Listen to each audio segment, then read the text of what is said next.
Мен өзіме чек-листтер жазып алғам. Бай тайырдың көрінісі қандай, кедей тайырдың көрінісі қандай. Қатты бір мазалайтын нәрселердің бірі, мен таңда тұрған кезде егер менен ақша сұраса, мен қатты ашуланатынмын.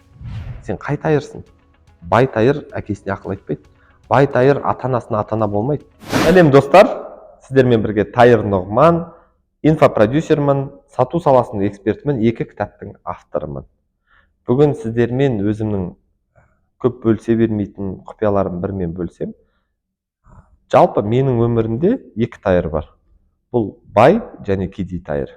Бұл нәрселерді мен көптеген сатыларға бөлемін. Мысалға айтайық, бай және кедей деген нәрсе бұл тек қана ақшалай бір финансовый показатель емес. Бұл жерде менталдық тұрғыдан бай тайыр, кедей тайыр бар. Бұл жерде рухани тұрғыдан бай және кедей тайыр бар.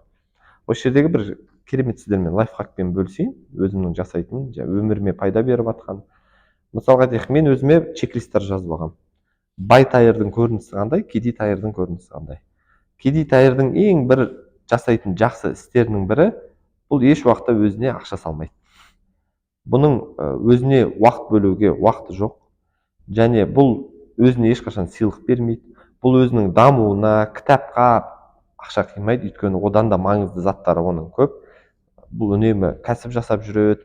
Бұл кәсіптің операционкасында туысқандарына, отбасына, әулетіне уақыты жоқ тайыр.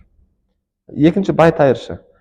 Бай тайыр ол үнемі өзіне сыйлық сыйлайды.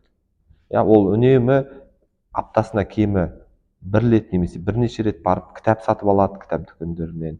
Өзіне кемі 1 айда бір курстар алып тұрады. Бұл бай тайырдың бауырларымен қарым-қатынасы өте керемет.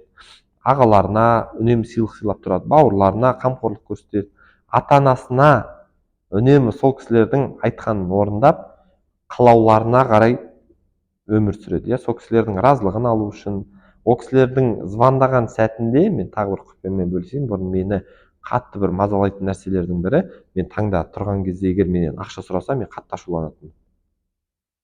Бұл да менің бір тәкаппарлығымнан туындаған әдет қой негізі. Мүмкін мен бұны біреуден көшіріп алуым мүмкін. Осы нәрсеге қатысты мен өзіме керемет марафон бастап қойғам. Мен үнемі жәнегі бай тайыр ай сайын марафон болатын. Мысалға айтайық, мен таңда ұйқыдан тұрып жатам, ата-анам звондайды, немесе WhatsApp-пен жазады, көбінесе анам.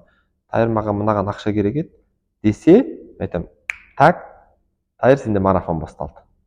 Өйткені кейде мынандай ситуациялар болады, енді біз балалықпен бе, кейде бір ата-анамыздың қадірін білмей жатамыз. Мысалы, кеше ғана немесе бір 2 күн бұрын сен ол кісілерге ақша бергенсің, 2 күннен кейін бір басқа мәселеге ол кісілерге бір қаражат керек болуы мүмкін. Сол кезде кеше бердім ғой деп айтқың келіп тұрады да тілін. Кейде бір ол кісілерге бір ақыл көйсініп, соларды сен бір жаратқандай бүйтіп істемейсіңдер ме, ақшаларыңды қайда құртасыңдар деген сияқты бір нәрселер айтқың келеді. Сол кезде мен тілімді тістеп өзіме айтамын, тайыр, сен қай тайырсың? Бай тайыр әкесіне ақыл айтпайды. Бай тайыр ата-анасына ата-ана болмайды. Вот кедей тайыр ол өте ақылды. Ол кез келген мәселеде сұрақтың жауабы бар. Ол тіпті ата-анасына ата-ана болып алған. Ол тіпті соларға бір ақыл көйсінеді, соларды бір жаратқан адам сияқты кейде бір. Өйткені ол ақша беріп жатыр ғой. Тәкаппарлық танытады. Сондықтан мен үнемі осы марафонды бастап отырамын. Ал енді бағанағы бай тайырдың өмірінде ол кемі ағаларына 3 рет, 4 рет сапарға қуантып, себепсіз, өйткені балалары бір-біріне жат бауыр болмау үшін апарып қыдыртып тұрады. Соған ақша бөледі, соған уақыт бөледі, соған энергия бөледі. Бай тайырдың тағы бір әдеттерінің бірі сүйікті. Ол күнде таңда ұйқыдан тұрған кезде ол садақа береді. Ол шүкірлік жасап, өзінің жаратушысына деген махаббатпен сол ұйқыдан тұрғаны үшін садақа беріп отырады. Бай тайырдың тағы бір жақсы әдеттерінің бірі, ол өзінің көңіл күйіне қатты мән береді. Ол болмашы, білмеймін, енді қазір ақшаға қатысты айтсам, бұл аудитория дұрыс түсінбей қалуы мүмкін. Бір болмашы ақшаға бола, ол көңілін түсірмейді. Өйткені дүние ақша, біз оның өзінің тағдырынан жоғары етіп жібергенбіз де ақшаны. Өзіміздің көптеген құндылықтардан, бауырлық қарым-қатынастан, ата-анамыздан да жоғары біз үшін ақша. Тіпті мен өзімді бір күні осы ойдан ұстап алдым. алла тағаладан жаңағы бір құлшылықтан кейін дұғадан кейін сұрасам үнемі бірінші ақша сұрай беремін да. Сосын айтамын, Тайыр, сенде сонда өміріңде ақшадан басқа бір құнды зат жоқ па? Деп анау, мынау өмірің ақша деп өтіп кететін болды ғой депші.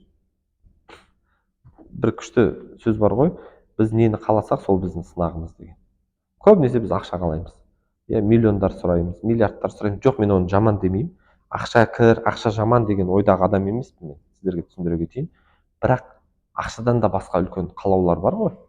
Ол береке, ол көркем мінезділік, ол отбасыдағы әулеттегі бір керемет құндылықтар, ол ағайындармен бір сағаттық сұхбат қайталанбайтын. Өйткені бүгін қасымызда бар адамдар ертең жоқ болуы мүмкін, тіпті ұйқыдан оянбай қалуы мүмкін. Сондықтан мен ойлаймын, осы әр адамның өмірінде бай және кедей әдеттер мен кедей адам болу керек. Ол бар да, бірақ біз оны мойындамаймыз. Бірақ менің өмірімде егер қандай да бір жаман атаулы әрекет болатын болса, мен сразу өзімді сол бағанағы кедей Тайырдың санатына қоямын. Ал енді осы жерде бір қызық айтайын сіздерге. Менде қай әдеттерім басым болады, менің өмірімде сол Тайыр жоғары болып үнемі сол жүреді. Ол мысалға айтайық, мен садақа мысалға 5 күн беріп жүріп садақа бермей қалсам, кедей Тайыр рөлі кіріп кетеді. Мен бағанағы ата-анама қамқор болып, соларға бір көмектесіп, соларға бір жылулық білдіріп, соларға бір өзімнің сезімді білдіре алсам, мен өмірімде бай Тайыр келеді. Өмір баланстан тұрады, достар. Мен енді үнемі ойбай, мен 100% бай Тайырдың өмірімен өмір сүремін деп айта алмаймын.